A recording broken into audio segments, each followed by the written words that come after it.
ମୋ ଝିଅକୁ ଟିକେ ଫୋନ୍ କରିବା, ମୋ ଝିଅ କ'ଣ କରୁଛି।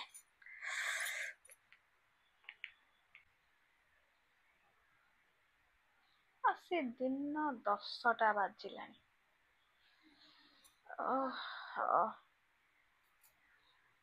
ଯାଉଛୁ କି ରେ ବାବା? ହଁ ଯା। ମୋର ତ ଦେହ ହାତ ଭଲ ଲାଗୁନି।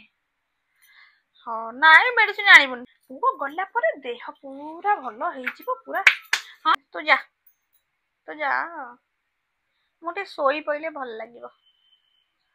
ହଁ ଯା, ମୁଁ କବାଟଟା ବନ୍ଦ କରିଦିଏ। ଓଃ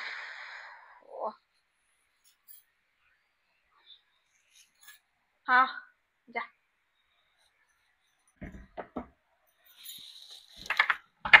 ଓହୋ, ଇଏ ଗଲା କୁଆଡେ? ଆସି ଏତେ ବେଳ ହେଲାଣି, ଖାଇବାକୁ ଗଣ୍ଡା ଦବ ବୋଲି ଜୀବନ ଛାଡି ଯାଉଛି। ସେ ଗ୍ୟାସ୍ ପାଖରୁ ଆସିବୁ, ଖାଇବାକୁ ଗଣ୍ଡା ଦବୁ ନା ଦବୁନି ମ? ଏକାଳେ ଖରାଳ ଖାଇବା ରଖିଦେ, ଦେଇଦବୁ। ଖରାଳ ଖାଇବା ମୁଁ ଖାଇବି ଏକାବେଳେ। 10:30 ହେଲାଣି। ଆପଣମାନଙ୍କ ଘରେ ଆପଣମାନେ 10:30 11ଟାରେ ଖାଆନ୍ତି ଜଳଖିଆ? ମୋ ବୋଉ ଦଉଛି 10:30 11ଟାରେ ଜଳଖିଆ। କ'ଣ କହିବି କୁହନ୍ତୁ? କହିବେ ତ କେତେବେଳେ ଟିକେ ଜଳଖିଆ ଖାଆନ୍ତି? ଖାଲି ବ୍ୟସ୍ତ ହଉଛନ୍ତି। କେମିତି ମୁଁ ତାଙ୍କୁ ଖାଇବା ପିଇବା ଦେଇ ଟିକେ ବଡି କସରତ କରିବା।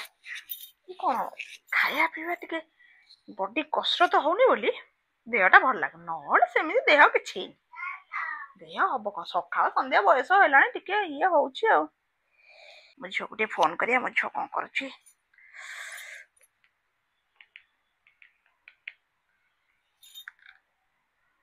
ହ୍ୟାଲୋ, କ'ଣ କରୁଛୁ ମା?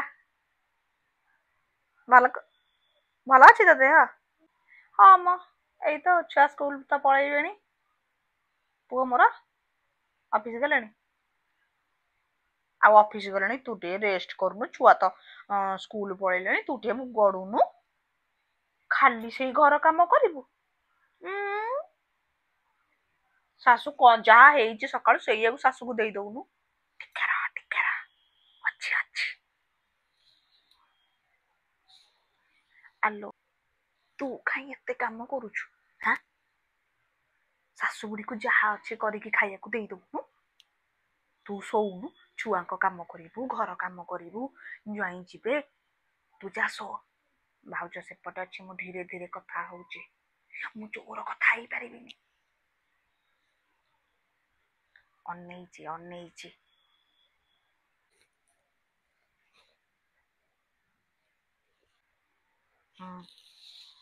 ତ ଯା ଶୋ ବସ।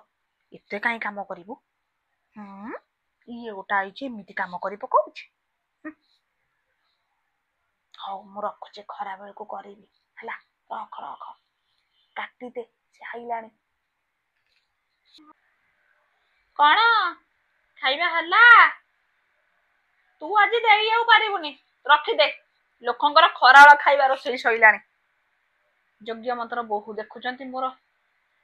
କେତେ ଲୋକ କେତେ କାମ କରିସାରିଲେଣି। ଦଉଛି। କରିବି ତ କେମିତି କରିବି? ମୁଁ ତ 2ଟା ହାତ ମଣିଷ ପାଇଛି ନା।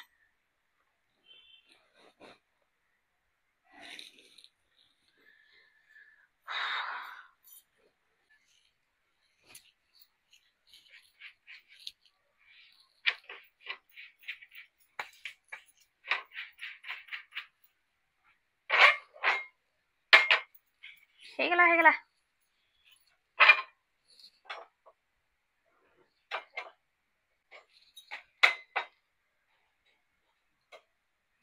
ହଁ ହେଇଗଲା।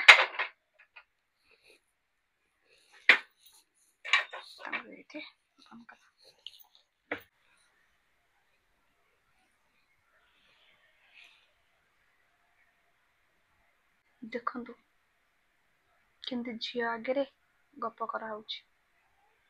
ଯୋଉଠି ଝିଅକୁ କୁହାହଉଛି ଶୋଇପଡ, ଦେହ ଭଲ ନାହିଁ, ସେଠି ବୋହୂ ପାଇଁକା କାଇଁ କାମ ହଉନି ବୋଲି ଆପଣ ଚିନ୍ତା କରନ୍ତୁ। ଏଠି କିଏ କ'ଣ କରୁଛି? ଏଠି ବୋହୂର କ'ଣ ଦୋଷ? ମଣିଷର 2ଟା ହାତ ପାଇଛି ନା। ଦେଖନ୍ତୁ,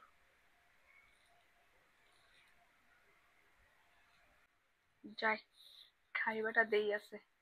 ନହେଲେ ନାଇଁ ଆହୁରି କେତେ ଖାଲି ଝିଅଙ୍କ ଆଗରେ ନୁହେଁ କେତେ ଲୋକଙ୍କ ଆଗରେ କହିବେ। ରହୁଛି। ଆପଣମାନଙ୍କୁ ଆମ ଶାଶୁ ବୋହୂଙ୍କ ଚରିତ୍ର କେମିତି ଲାଗିଲା ଟିକେ କମେଣ୍ଟରେ ଜଣେଇବେ। ହଁ ହଁ ତୁ କଣ କହ? ମା ତ କହିଲେ ଶାଶୁଙ୍କ ମାନେ ହିସାବରେ ଯାହା ମୁଁ ଗୋଟେ ବୋହୂ ହିସାବରେ ଆପଣ ମାନେ ଶୁଣିଥିବେ ମୋ ସହିତ କଣ ବିତୁଛି। ଏଇଟା ଛୋଟ ଛୋଟ ଛୋଟ ଛୋଟ କିଛି କ୍ଲିପ ଆମେ ଯୋଡ଼ିଛୁ। ତ ଆଗକୁ ଯଦି ଆପଣ ମାନେ ଚାହିଁବେ ତ ଲମ୍ବା ଭିଡିଓ ବି ମୁଁ ବନେଇବି। ରହୁଛୁ। ନମସ୍କାର। ଜୟ ଜଗନ୍ନାଥ। ଜୟ